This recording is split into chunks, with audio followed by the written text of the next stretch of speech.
Many of you obviously know that Alveno's a wonderful speaker.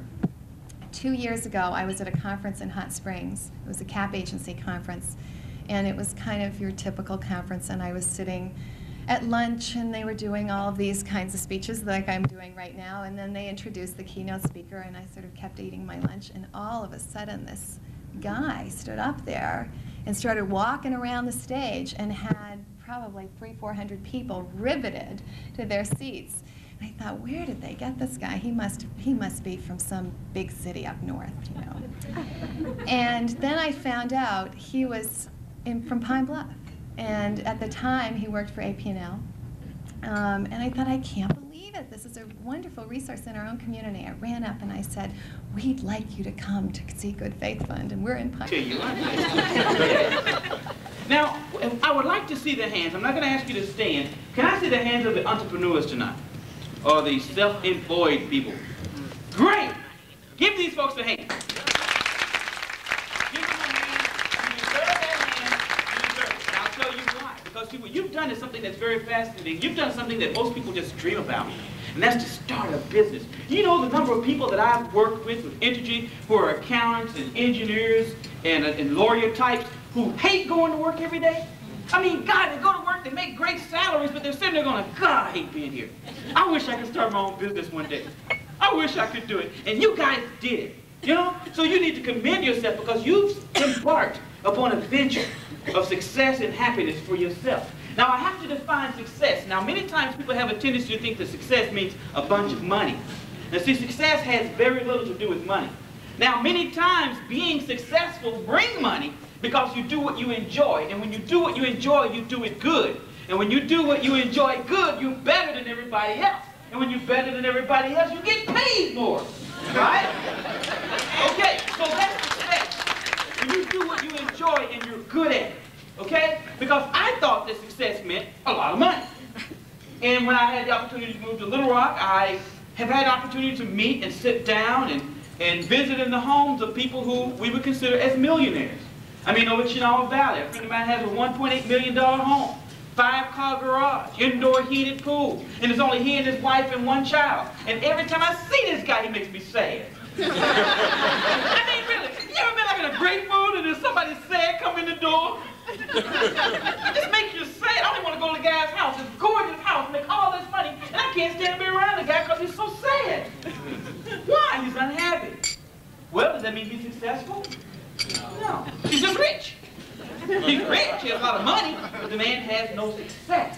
And success is far more important than money. Far more important than now that we are entrepreneurs, and we have our businesses, and we have little business cards, because I've been seeing people cash their little business cards. Do we stop there? No. We don't? No. That's right. We got to carry this thing on further. Now, what do we have to do that? One thing that I found out that is mandatory for any business to be successful is a plan. Well, how do you get a plan? You set goals. I was talking to someone who told me, the young lady that talked earlier, who I was told did a dynamite job, talked about the importance of setting goals. Is that correct? Yes. That's right. The goals are the most important thing to any business, because if you don't know where you're going, how are you going to know if you got there? You're not going to know. The main purpose of your goals is to give yourself a roadmap as well as some measurements to see if you're doing good or not. How would I know if I'm being successful? Another great thing about goals is when you put a goal out there and you reach it, isn't it a great feeling? Yeah. How many folks in here has done contract work and you was awarded a contract? Anyone? You know, where someone you submit a bid and you got you've done that? Is that a good feeling? Doesn't it make you feel good all over? I mean, it's the kind of feeling, I ain't said it this way because I know there's some like preacher types here, but it's just the kind of feeling that just makes you want to be naked, you know? Been that way, but you know, you get a contract, you do something good, you know, you set a big goal that, you know, the kind of goals people say, you can't do that. You can't do that. Why? Well, because you have this problem, that problem. You're too short, you're too ugly, you're too fat. Whatever the problem is they give you, but you still go after it and you do it. When you get it, it just makes you, I know you've had this feeling, you didn't know what it was. The feeling was you just wanted to be naked. Goals are important, man. It's the foundation foundation to our success. I decided that I wanted to do computer stuff. And right now, she said, I have my own business. I own a company called Altech Consulting, where I do computer training and consulting, do total quality management training and consulting, and as well motivational speaking. When I decided I wanted to get into computers some 13 years ago with Entergy, I had some people that told me I couldn't do that. See, at the time, I had no degree in computer science, had no degree, period, at the time. And I really wanted to do computers, man. And I wanted to do it bad. And they said, man, don't touch that computer. You don't know what you're doing, man. You're messing up. You have to have a couple of degrees before you can touch that thing. I said, man, I sure want to do that. And I talked to this guy and told him what I wanted to do. He said, well, you know what goals are, don't you? I never heard of it. The only goal I knew was when I played basketball and outside. Yeah, I have a goal. It's orange and it's out back. It's got red, white, blue nets on it. He says, no, write down what you want. Envision it. That's what we have to do with our businesses. We have to sit down and close our eyes, and we have to envision where we want to be. We have to see it, folks.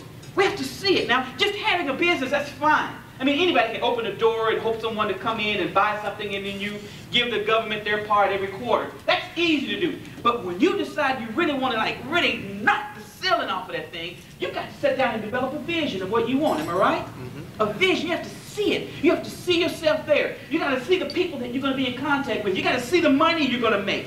You got to see it all here first, because it all starts here. Think of all of you in here who are now entrepreneurs. Was it not just a thought in your mind just a few months, and some of you just a couple of years ago? Am I right? It's just a thought in your mind. You just kind of thought one day, you know, it should be great to start a business. And now here you are. Went from a thought to reality. Boy, that's a great success that you made. Now it's time to write some goals down. Positive thought and not negative thought. And after I wrote it down, I would read it every once in a while to myself. I said, I have no earthly idea how this is going to happen, but man, I'm going to learn those computers one day. And we got our very first PC computer in about a couple of months after that. At first, it was mainframe type computers. And then they got the PC computer in. Now, the only PC computer I'd ever seen in my life was one on the Super Bowl during the commercial. They showed one during the commercial. And I said, boy, that's great. I'm going to learn them things one day, man. I got it written right here. I'm going to be the best computer person in AP&L. At that time, it was AP&L and not Entergy. I said, man, I'm going to be so good that people all over the state, man, going to call up me and say, hey, what do I do with my computer? Man, I need your help. I just think I can see it, man. I can walk into the door, man. Let's shut dude walk in the door. And, ooh, there's that. I got a problem with my computer, man. Can you help me? I got this problem. I just like Mr. Doctor, you know, yeah, this is what you do, you know. I just can see it. Well, man, Steve come walking through that day, man, and he asked the first computer guy, he said, look, we got that PC over there. Can you go in there and do something with it? Show me. I got to do this budget and something called Symphony. And could you, man, I'm a mainframe programmer, he told him. I can't, I don't have a day. You make too much money for that. I can't do that. So he asked the next guy, can you do it? We have petitions. We can all hear what's going on. The next guy said, I heard what you said to him. I can't do it either. I'm a mainframe programmer. If you just give me about a half a day, I can do it. Now, you make too much money for that. You guys are programmers. You're paying big money to program. I can't afford to let you play. Who do you think you are? No, forget it. I'll just hire some consultant to come in here. At the time, I didn't know what a consultant was either, by the way. Well, he was walking by my office, and I said, Steve, I can do it, and I don't make too much money. He said, you can work that PC? I said, man, it's nothing to work at a PC. Engineer, aren't you? You're a manager, and you don't know how to... Oh, Steve, it's nothing to it, I can do it. By the way, I did not even know what the acronym PC stood for. I didn't know. But Steve said, man, do it, go. I said, well, Steve, it's so simple. I have to show you tomorrow because I'm busy now. He says, can you really? I said, Steve, I can do it. I'll show you tomorrow, man. It's so simple. There's nothing to it, man. PCs, come on, man. I'll show you tomorrow. I'm busy. I'm working on a project. I'll show you tomorrow. Now, I didn't lie to Steve because I didn't know how to use them. But I didn't lie. See, I told what was called the advanced truth. Come on now. You know that's the advanced truth telling you the truth. Yeah, the advanced truth. Now, the difference in the advanced truth and the lie is the advanced truth means you're telling the truth for tomorrow. Okay? You got that, surgeon? Look, you've done it. I've never. So I told the advanced truth. I told him, I can do it. I can do it, Steve, no problem. So I stayed there that night from about 5:30 in the afternoon to about 10 o'clock that night, learning the basics, you know, how to turn it on. There's a little on switch way in the back. See, no one knew how to turn it on because the on switch way in the back. And there was a board on the top of it, so one knew, you know, I couldn't turn it on. So I took the book and learned how to turn the thing on, learned how to bring up Lotus Symphony and how to bring up the spreadsheet program. You know, my little one-night course I taught myself. I learned very quickly what a tutorial was. that it teach you step by step how to do things. So that next morning, boy, you should see. You know, you kind of look like Steve. Looks like it. But I walk in next to me and Steve and about 5 guys was crowding around that computer. Don't put your briefcase down, come in. You said, you know how to work this thing, come on over here. I said, great, no problem. I went over there, y'all, I turned that thing on. Is that how you turn it on? That's how you turn it on. That's how you turn it on. And then we do something. I said, okay, I did, you know, what little bit of that. And I got lost about 4 or 5 times, but they didn't know it. you know, perception's 9/10 of the law, right? So I gave them the perception. I knew it was going on. Yeah, that's it. And boy, they were like, boy, that guy's good. So he picked up a floppy disk, and Steve said, well, how do you use this, and what do you do with this? See, I didn't know that yet. I said, see, Steve, that's your problem. You're trying to learn too much too fast. I'll teach you that tomorrow. Now, stay one day ahead of it. Stay one day ahead of it. Because I had a goal to reach now. I had a goal. And I stayed one day ahead of them until eventually I did get pretty good at it. Now, I spent a lot of those 5 to 10s now, so my wife would come down and once in a while and surprise me, be sure that there wasn't a 2-legged, warm-blooded computer out there. But she found that it was the real one, you know, the kind that only get warmed up with a power supply, so everything was fine. But I was able to obtain my goal because, you know, when I left APNL in July of this year, my last job that I had with them was lead technical support supervisor for the southern region.